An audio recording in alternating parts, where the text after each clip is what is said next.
Find the blue area from the given figure.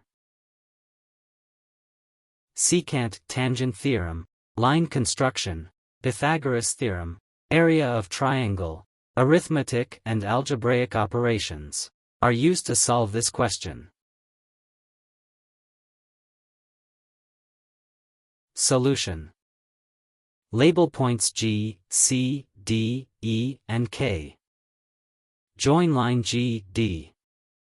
Let line C, D equals X, which equals to line K, D. This implies that CGE is an isosceles triangle. Its height, H, is line G, D.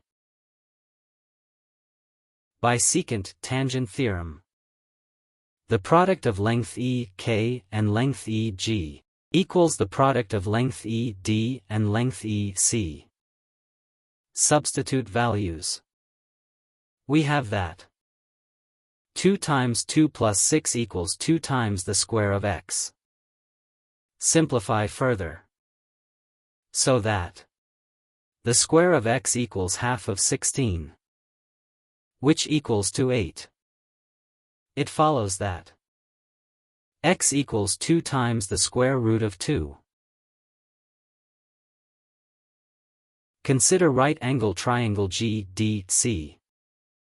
Using Pythagoras theorem, the square of length GD equals the square of h, which equals to the square of length GC minus the square of length CD. The result is equals to 56. After simplification of substituted values, take the square root of the equation. This implies that length GD equals h, which equals to 2 times the square root of 14. As shown on the screen.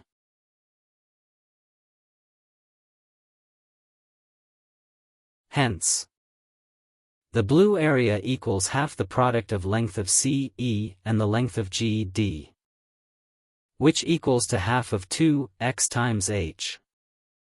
Since x equals 2 multiplied by the square root of 2, and h equals 2 times the square root of 14. Therefore, the blue area equals half the product of 2 times the square root of 2 and 2 times the square root of 14, which equals 2 times the square root of 28, in square units.